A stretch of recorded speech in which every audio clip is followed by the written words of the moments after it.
Chamaram-na de bruxa. Expulsaram-na da vila. Disseram que seu saber era feitiçaria. Mas enquanto todos zombavam, ela ouvia a terra secando. Sentia a fonte se fechando. E sabia, sem respeito, nem a água mais pura consegue salvar uma alma vazia.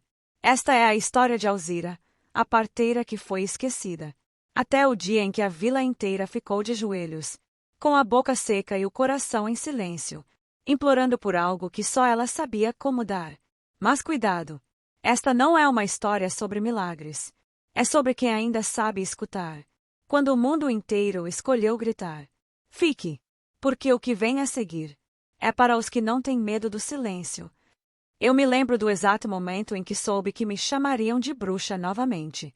Foi quando a água do poço da igreja ficou turva, e a primeira criança teve febre sem causa. Não fui eu quem disse isso. Foi o vento, sussurrando nas folhas da figueira. Eles vão culpar você, Alzira.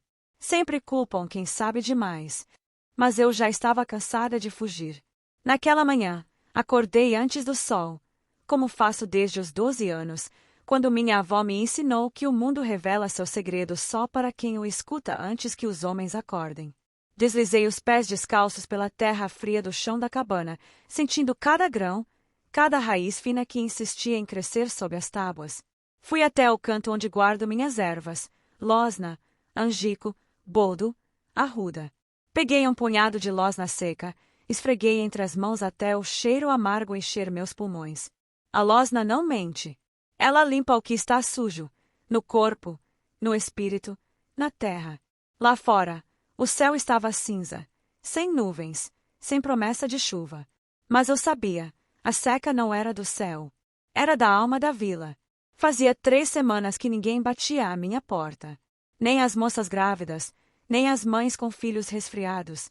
Até a viúva do seu Manuel, que jurava que meu chá de casca de peroba curara sua dor nas costas, passará a me evitar na feira, virando o rosto como se eu carregasse peste. Eu entendia. O padre Antônio pregara na missa do domingo passado que curas feitas sem cruz eram pacto com o diabo. E os homens, como sempre, preferem o diabo a admitir que uma mulher velha sabe mais que eles. Mas, naquela manhã, algo mudou. Enquanto eu moía a raiz de angico no pilão de pedra, movimento circular, lento, repetido, como o tempo, senti um calafrio. Não de frio, de presença. Alguém estava me observando. Não me virei. Continuei moendo. Mas ouvi os passos, leves, hesitantes, vindo da trilha atrás da cabana. Entre, Lúcia, disse, sem olhar. Ela parou. Como a senhora sabia que era eu? Porque só uma criança pura ousa vir aqui depois do que disseram. E só você tem esse jeito de pisar, como se pedisse licença à terra. Ela entrou. Tinha 8 anos, os pés sujos, o vestido rasgado no joelho, os olhos inchados de tanto chorar. Minha mãe tá com sede, sussurrou. A água do poço sabe gosto de ferrugem. O padre diz que é castigo. Mas eu sonhei com a senhora. O que você sonhou? Que a senhora estava cantando embaixo da figueira. E que a água estava saindo do chão, clara, brilhando. Meus dedos pararam no pilão.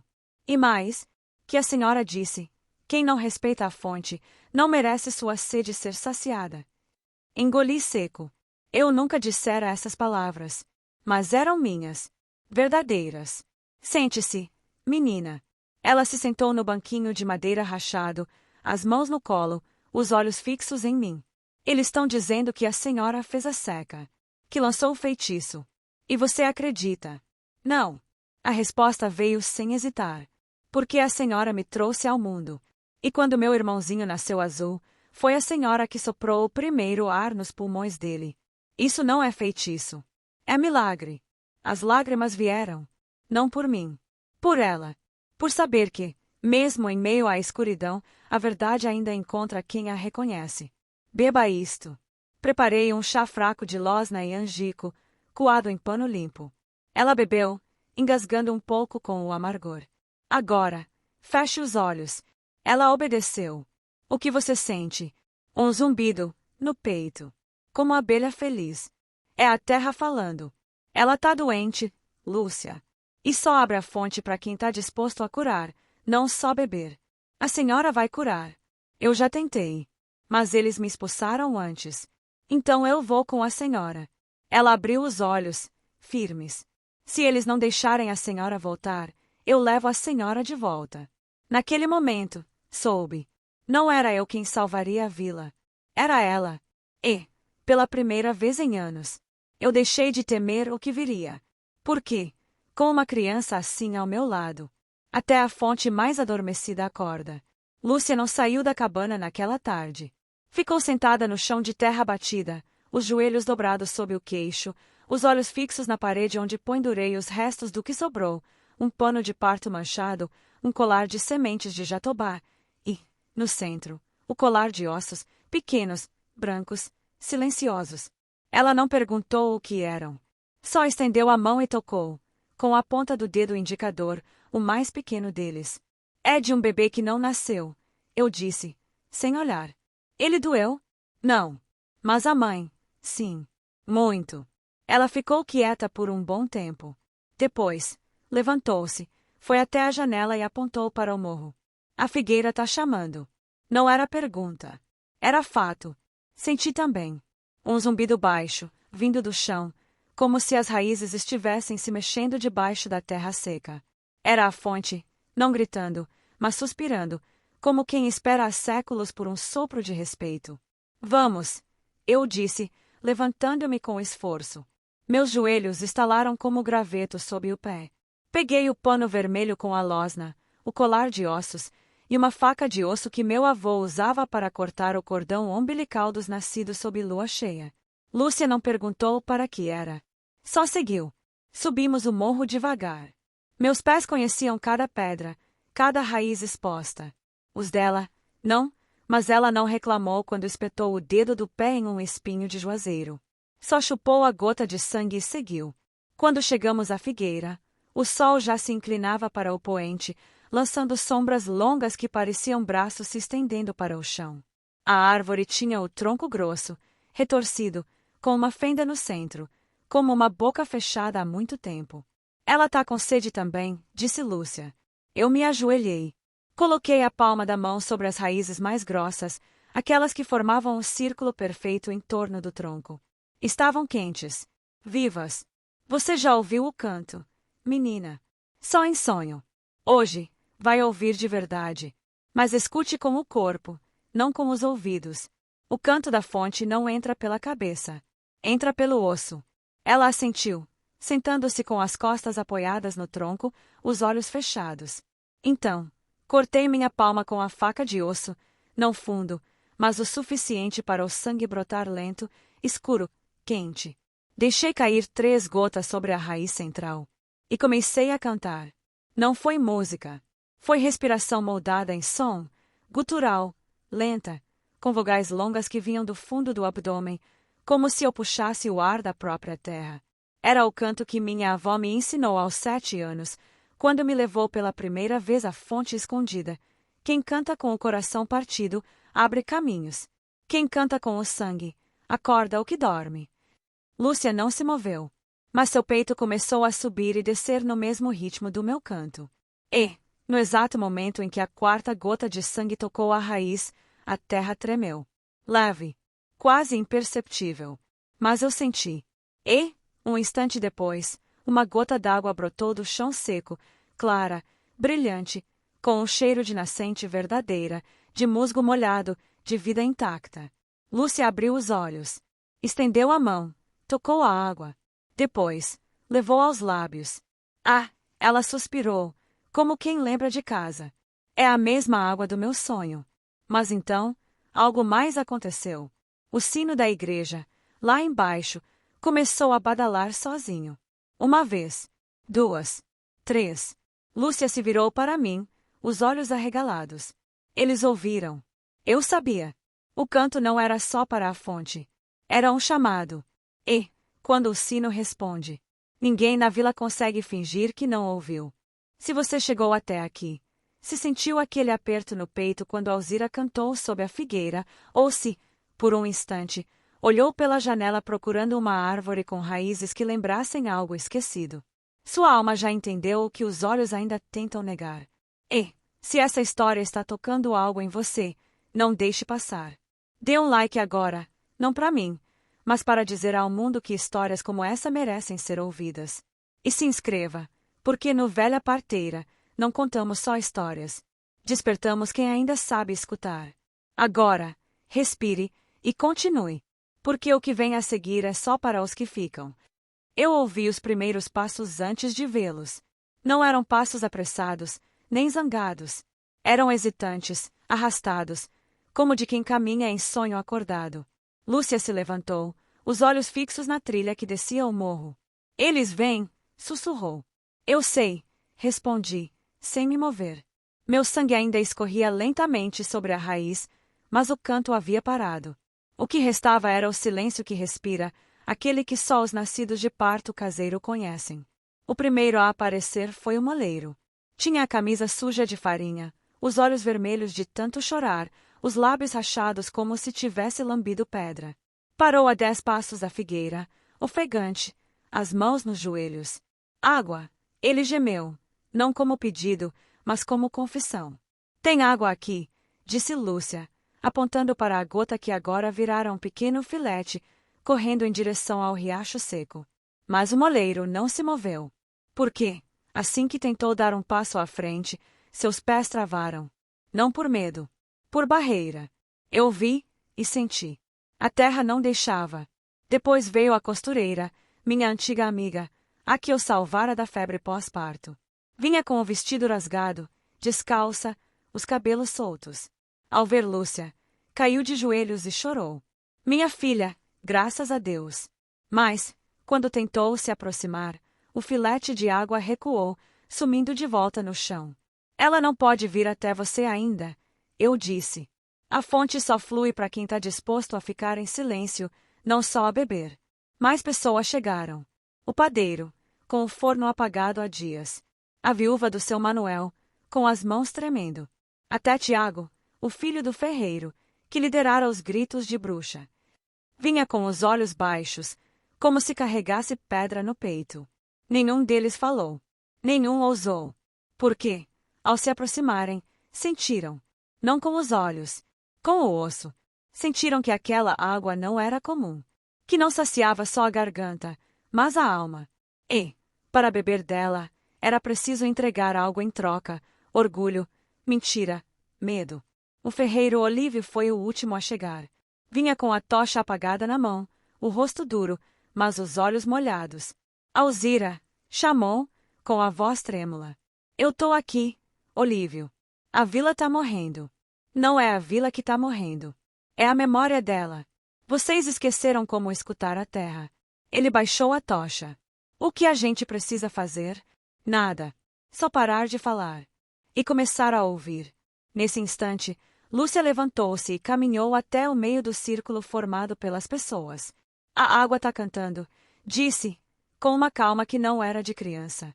Mas só quem tá em silêncio consegue ouvir. E, como se suas palavras fossem chave, o filete de água voltou a brotar, mais forte agora, formando um pequeno riacho que contornava os pés de quem estava em silêncio, mas se afastava de quem ainda respirava com pressa. A costureira sentou-se no chão, cruzou as pernas, fechou os olhos e parou de respirar alto. O moleiro imitou. Depois, o padeiro. Até Tiago se sentou, com as mãos no colo, os olhos fixos no chão. Só Olívio permaneceu em pé. Até que, com um soluço, deixou a tocha cair, ajoelhou-se e escondeu o rosto nas mãos. Foi então que o riacho chegou até ele. Toquei o ombro de Lúcia. Vamos. Para onde? Para ensinar. Descemos o morro, deixando a vila em silêncio pela primeira vez em décadas. E, ao olhar para trás, vi.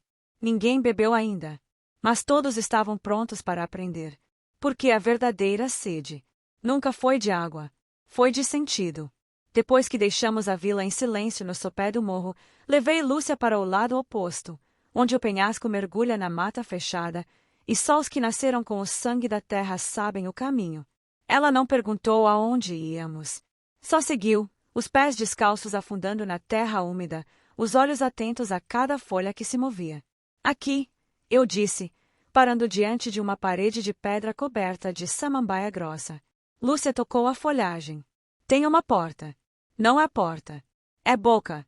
Afastei as samambaias com as mãos, revelando uma fenda estreita, alta o suficiente para uma criança passar, mas justa para um adulto. O cheiro que vinha de dentro era de terra molhada, casca velha e fumaça apagada, o mesmo aroma do baú de minha avó. Você entra primeiro, eu disse. Ela não hesitou. Enfiou-se na fenda como se estivesse voltando para casa. Eu a segui, de lado, raspando os ombros na pedra fria. Do outro lado, abriu-se uma câmara circular, iluminada por uma fresta no teto que deixava entrar um fio de luar prateado. No centro, uma coluna de pedra negra, lisa, com sulcos em espiral. É aqui que a fonte dorme? Perguntou Lúcia, andando em círculo. Não. Aqui é onde ela guarda a memória. No chão, dispostos com precisão quase ritual, estavam os registros. Ossos pequenos, dispostos em círculos concêntricos, cada um marcado com um símbolo que só as parteiras entendem, um círculo cheio para nascimento, um vazio para a morte, uma espiral para aqueles que voltam. Casca de figueira, gravada com datas em língua antiga, não números, mas ciclos. Lua após a grande seca, inverno do fogo no céu. Pedras polidas, cada uma com uma ranhura diferente, para marcar os anos em que a fonte foi aberta ou fechada. Lúcia ajoelhou-se diante de um osso com uma espiral dupla. Este é meu. Como sabe? Porque ele está quente. Eu me aproximei. Toquei o osso. Estava, de fato, morno, como se tivesse acabado de sair de um corpo vivo. Esse osso não é seu, menina. É de alguém que voltou. Ela levantou os olhos, sérios demais para 8 anos. Eu lembro. Do quê? De quando a fonte secou da primeira vez. Os homens cavaram atrás de ouro e machucaram a raiz-mãe. A fonte se fechou. Só abriu de novo quando uma parteira ofereceu seu último canto. Meu sangue gelou. Quem te contou isso? Ninguém. Eu vi. Naquele instante, entendi. Lúcia não era só uma criança acessível. Ela era retorno. Fui até a coluna de pedra negra. Com a ponta do dedo, segui a espiral até o centro. Ali, uma pequena depressão, do tamanho exato de uma gota de sangue. Sente-se, eu disse. E feche os olhos. Ela obedeceu. Cortei meu dedo médio, só o suficiente, e deixei uma gota cair na depressão. A pedra sugou o sangue. E, imediatamente, as paredes da caverna começaram a brilhar, não com luz, mas com sombras vivas, projetadas como se o próprio tempo estivesse se desenrolando na rocha. Vi minha avó, jovem, enterrando um colar sob a figueira. O padre de 100 anos atrás, selando a fonte com água benta, sem saber que água benta não purifica, só assusta. E, mais atrás ainda, mulheres de vestes brancas, cantando em círculo, enquanto a fonte jorrava livre, alimentando não só corpos, mas sonhos. Lúcia não abriu os olhos, mas sorriu. Elas eram felizes, porque respeitavam o ciclo. Não pediam. Agradeciam. A visão desapareceu. A caverna voltou ao silêncio. Mas algo havia mudado. No chão, entre os ossos, um novo osso havia aparecido, pequeno, branco, com uma espiral simples. O de Lúcia. Agora você faz parte da memória, eu disse. E a senhora? Meu osso já está aqui. Apontei para um com 2 espirais quebradas. Só falta decidir quando ele vai ser enterrado. Ela se levantou, pegou o novo osso e o colocou no colar que eu usava. Não hoje, disse, com firmeza. A vila ainda precisa da senhora. Eu sorri. Porque, naquele gesto, a próxima guardiã havia se revelado. E, pela primeira vez em décadas, eu não estava mais sozinha. No dia seguinte, ao amanhecer, desci o morro com Lúcia ao meu lado. A vila ainda estava em silêncio, não o silêncio da obediência, mas o do medo que se transforma em espera. As pessoas estavam nas portas, nos quintais, nos batentes das janelas, como se tivessem passado a noite inteira ali, sem dormir, só escutando. Fui direto à praça, onde o poço seco parecia uma ferida aberta no chão. Subi na borda de pedra, como fazia quando anunciava nascimentos ou mortes. Ouçam, eu disse, com a voz baixa, mas que carregava como o vento. A fonte não é propriedade de ninguém. Ela é guardiã. E só abre para quem prova que merece. Ninguém falou. Hoje, ao cair da noite, levem uma esteira, uma vela apagada e um coração sem pressa. Sentem-se ao redor da figueira. Não falem. Não rezem. Não peçam. Só fiquem. E se a gente ficar? Perguntou a costureira, com a voz trêmula. A fonte saberá. E, se vocês forem verdadeiros, ela virá até vocês. E se não formos? Então, sigam seu caminho. Mas saibam, a sede que sentem agora não é de água. É de perdão. E só a terra pode dar isso. Desci do poço. Lúcia segurou minha mão. A senhora acha que eles vão conseguir? Não sei, menina. Mas a prova não é para a fonte. É para eles mesmos. Ao longo do dia, vi os preparativos. O moleiro varreu o chão sob a figueira com as mãos, como se estivesse limpando um altar. A viúva do seu Manuel trouxe uma esteira de palha tecida por ela mesma. Até Tiago, o filho do ferreiro, apareceu com uma vela de cera pura, feita pela mãe, sem corante, sem perfume. Mas Olívio não veio. Ele tá com medo, disse Lúcia, quando o sol começou a se pôr. Medo é bom.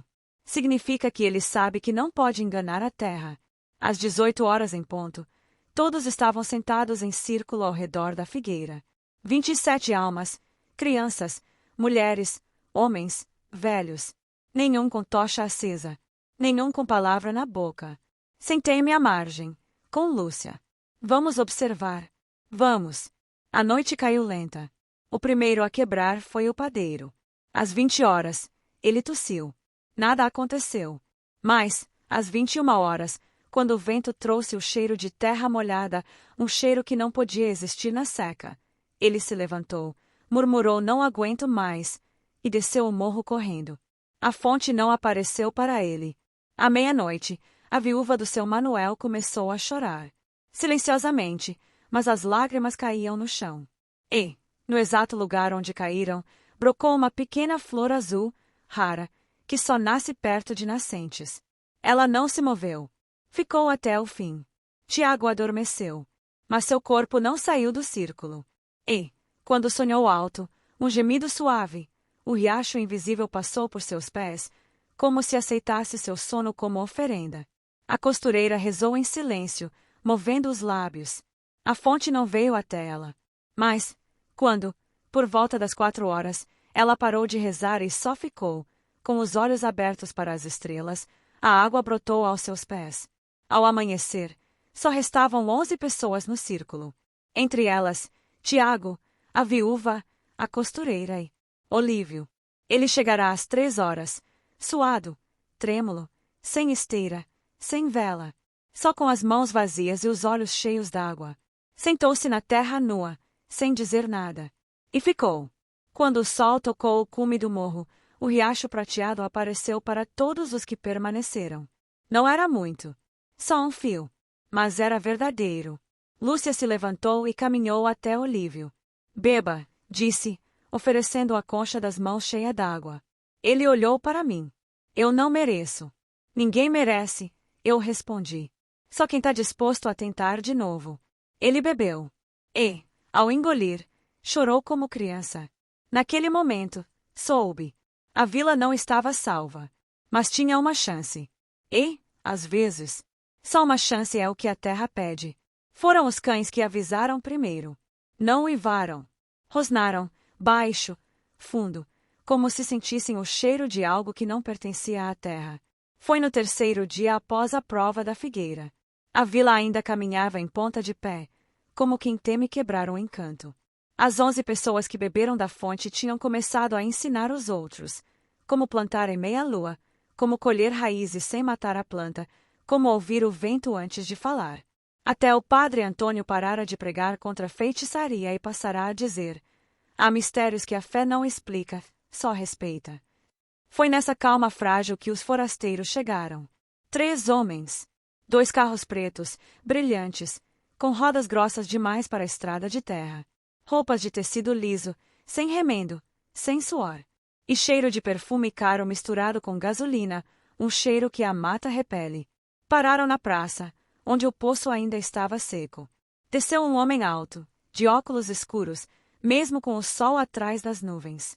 Tinha um relógio dourado no pulso e um caderno de capa dura na mão. Quem manda aqui? Perguntou, com voz de quem já decidiu que manda. O prefeito, novo e jovem, saiu de trás do armazém, limpando as mãos na calça. Sou eu. Em que posso ajudar? Sou do Departamento de Recursos Hídricos. Ele sorriu, mas não com os olhos. Ouvi dizer que acharam uma fonte subterrânea de alta pureza. Viemos fazer testes. Não temos fonte, respondeu o prefeito, rápido demais. O homem riu. Claro que não. Por isso trouxemos equipamento de detecção. Foi então que Lúcia, que estava ao meu lado na sombra do armazém, puxou minha mão. Eles não querem testar. Querem levar. Eu sabia. Vi nos olhos dele o mesmo brilho que os garimpeiros tinham quando chegaram nos anos 80. Não era sede. Era ganância com sede demais. Naquela noite, eles montaram um acampamento na beira da estrada, com geradores barulhentos que assustaram os bichos da mata. Pela manhã, já estavam com sondas metálicas fincadas no chão, perto da figueira. Aqui, o homem de óculos disse ao grupo. A água está a 37 metros. Com pH perfeito. Mineralização rara. Vale milhões. Milhões. Como se a fonte fosse mercadoria. Fui até lá. Essa água não é de vocês. Ele me olhou de cima a baixo, como se eu fosse um inseto. Ah, a parteira. Já ouvimos falar. Contos de vovó, não é? A fonte só flui para quem respeita. Para vocês, vai secar. Ele riu. Vamos ver. Naquela tarde, ligaram uma bomba elétrica e enfiaram um cano grosso na terra, bem ao lado da raiz mais grossa da figueira. O primeiro jato de água que saiu não era prateado. Era escuro, com cheiro de ferrugem e terra queimada. Deve ser sujeira da perfuração, disse um dos ajudantes. Mas eu soube. A fonte se fechou. E, pior, ficou brava. Naquela noite, ouvi o canto. Não era o meu. Era dela, da fonte. Um som baixo, gutural, vindo das profundezas, como um aviso. Lúcia acordou assustada. Ela tá com raiva. Sim, menina. E quando a fonte fica com raiva, não castiga. Apenas retira o que foi dado. No dia seguinte, os forasteiros tentaram novamente. Mas a bomba parou de funcionar. O cano entortou sozinho. E, quando o homem de óculos tentou puxá-lo, a terra tremeu, leve, mas o suficiente para derrubá-lo de joelhos. Ele saiu dali xingando, prometendo voltar com advogados, com juízes, com a lei. Mas eu sabia a verdade. Nenhuma lei do homem segura a terra quando ela decide se fechar. Sentei-me sob a figueira, com Lúcia. O que a gente faz agora, Dona Alzira? Esperamos. Porque quem vem com ganância, nunca volta com mãos vazias. Volta com medo. E, pela primeira vez em anos, rezei para que a fonte não perdoasse. Eles voltaram no terceiro dia, com mais carros, mais homens, mais máquinas. Mas, dessa vez, não riam.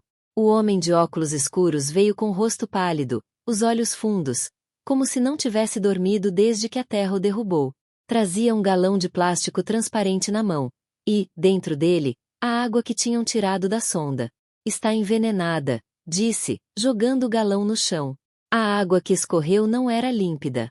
Era escura, espessa, com um cheiro de ferro podre e raiz apodrecida. Não é veneno, eu disse, sem me aproximar. É recusa. Ele me encarou, mas não gritou. Só sussurrou. Minhas mãos estão tremendo. Minha língua tá dormente. Desde que bebi um gole ontem. A fonte não envenena, respondi. Ela devolve. Devolve o que vocês trouxeram. Ganância, pressa, descaso. Naquela noite, os forasteiros montaram o acampamento mais longe, perto da estrada. Mas o sono não veio. Ouvi os sons da mata contar o que aconteceu. Os geradores pararam de funcionar. Sem motivo. As lanternas apagaram, mesmo com baterias novas. E, pior, a água das garrafas deles apodreceu em horas, não pela bactéria, mas por algo mais antigo. Lúcia me contou no dia seguinte, com os olhos brilhando. Eles sonharam. Todos. Sonharam que estavam enterrados de pé, com raízes entrando pela boca, e a terra sussurrando. Vocês cavam, mas não plantam. Por que querem minha água? O homem de óculos apareceu na cabana ao amanhecer. Sozinho. Sem óculos. Com as mãos sujas, os sapatos cheios de lama seca. O que a senhora quer? Perguntou, a voz rouca. Nada. Só que vocês vão embora. Nós precisamos dessa água. Temos investidores. Contratos.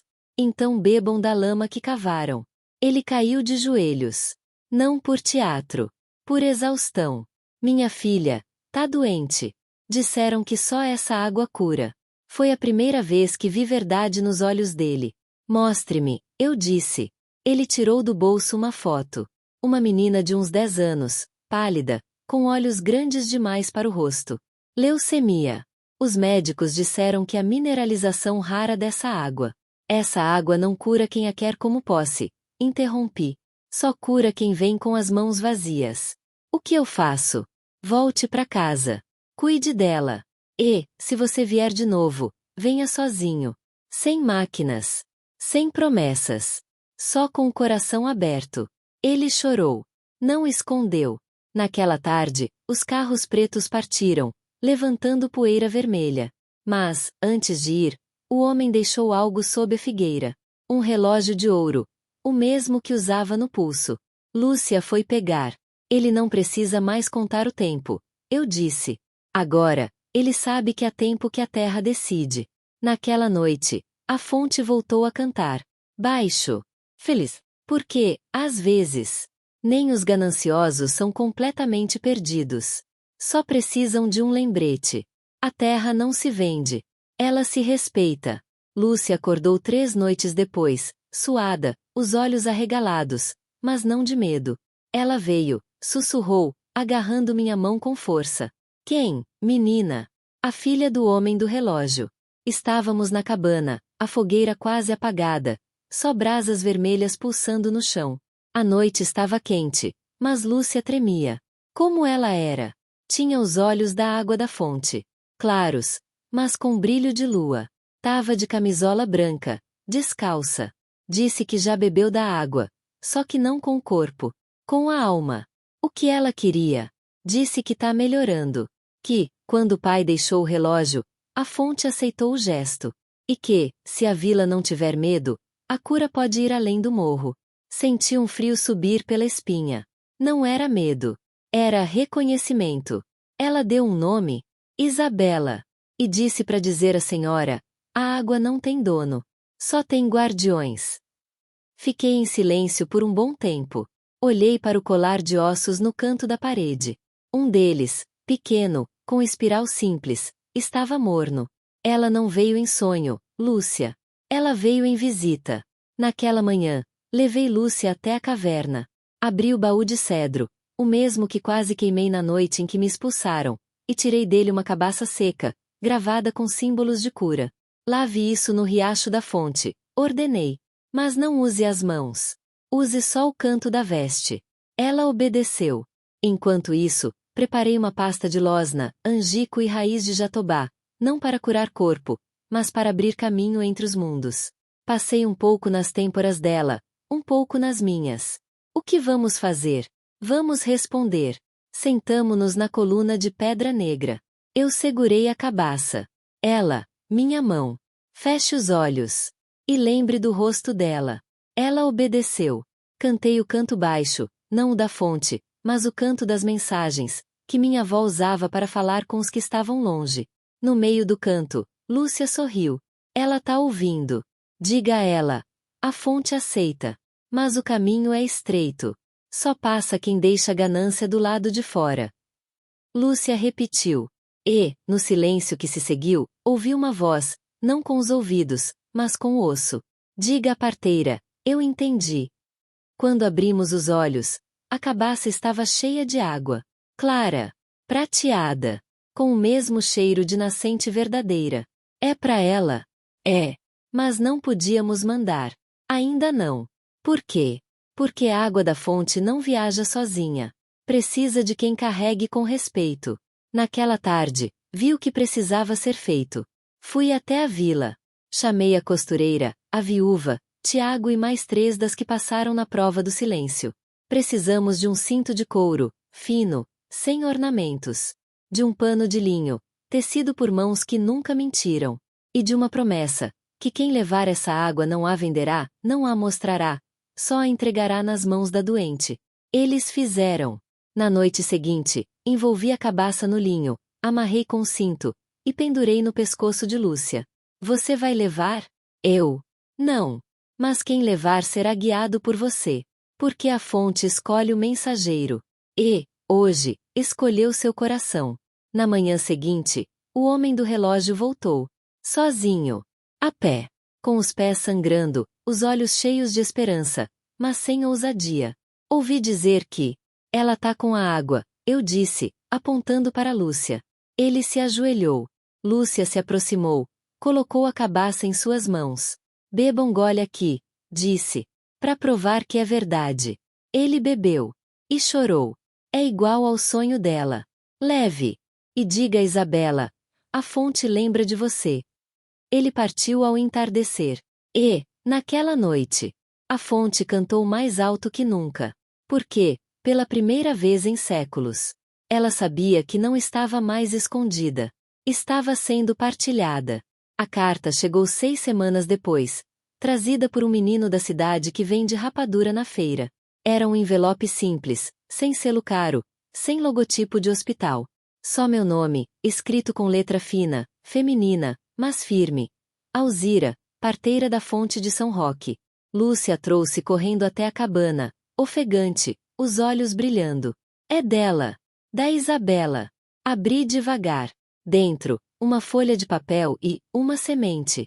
Pequena, escura, com cheiro de terra molhada. Ler. Asterisco querida Dona Alzira. Bebi da água no mesmo dia em que meu pai voltou. Não foi só o corpo que sarou, foi a alma. Os médicos dizem que é milagre.